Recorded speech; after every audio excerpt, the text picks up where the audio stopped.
Praise the Lord. இயேசு கிறிஸ்துவின் அன்பின் வாழ்த்துதல் உங்கள் அனைவருக்கு தெரியப்படுத்துகிறேன்.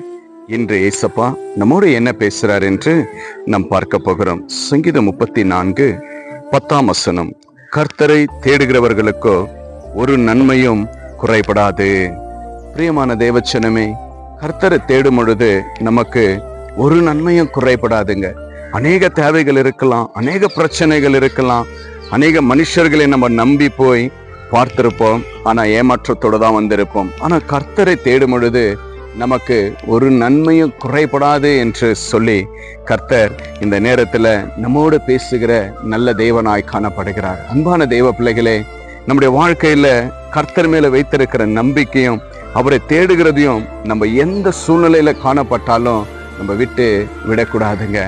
எல்லாவற்றிலும் ஆண்டவரே, என் வாழ்க்கையில எந்த சோர்வா இருந்தாலும், எந்த கவலையா இருந்தாலும், எந்த தேவையாய் காணப்பட்டாலும் நான் உங்களை மாத்திரமே நான் தேடுவேன். நான் உங்களோடு கூட இருப்பேன் இயேசப்பா. உறவை நம்பி போனேன், நட்பை நம்பி போனேன், என் குடும்பத்தை நம்பி போனேன், எல்லாரும் நம்பி போய் என் வாழ்க்கையில நான் ஏமாற்றத்தோடு இருக்கிற ஆண்டவரே. ஆனா இனி நான் ஒவ்வொரு நிமிஷமும் உங்களை தேடுவேன். உங்களை தேடும்போது எனக்கு ஒரு நன்மையும் குறைபடாது. உங்களுடைய ஆலயத்தை தேடுவேன், உங்களுடைய வசனத்தை தேடுவேன், நான் செபிப்பேன், உங்களுடைய சமூகத்திலே நான் இருப்பேன் என்று சொல்லி கர்த்தரிடத்துல வாக்கு கொடுங்க, விசுவாசமா காணப்படுங்க.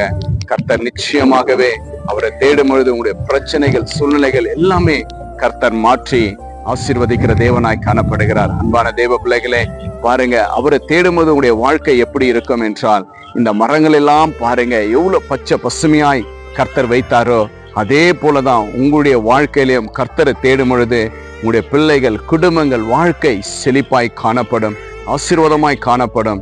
இன்றே விசுவாசிங்க, கர்த்தரை நான் தேடுவேன், கர்த்தரோடு நான் இணைந்திருப்பேன், கர்த்தர் என்னை நடத்துவார் என்று சொல்லி நம்புங்க. கர்த்தர் நிச்சயமாகவே உங்களுடைய வாழ்க்கையில இருக்கிற எல்லா பிரச்சனைகளையும் கர்த்தர் மாற்றி ஆசீர்வதித்து, எதை தேடி போறீர்களோ, எந்த தேவைக்கு காத்திருக்கிறீர்களோ எல்லாவற்றையும் கர்த்தர் கொடுப்பேன் என்று வாக்கு கொடுக்கிறார். இப்பொழுதே விசுவாசிங்க. அநேகரை தேடி போறதை விட்டுடுங்க. ஏசப்பாவை மாத்திரம் கெட்டியா பிடிச்சு கொள்ளுங்க. அப்பா, பரத்தை நோக்கி பார்க்கிறேன், உண்மை தேடி நான் வரேன், எனக்கு நீங்க எல்லா ஆசீர்வாதங்களையும் கொடுங்க என்று சொல்லுங்க. கர்த்தர் நிச்சயமா கொடுப்பார். கவலைப்படாதீங்க, சோர்ந்து போகாதீங்க. கர்த்தர் வாக்கு கொடுத்தார் இல்லையா? விசுவாசத்தோட அப்பாக்கு நன்றி சொல்லி கர்த்தரை துதிங்க. கர்த்தர் பெரிய காரியத்தை செய்வார். நாம் செபிக்கலாம்.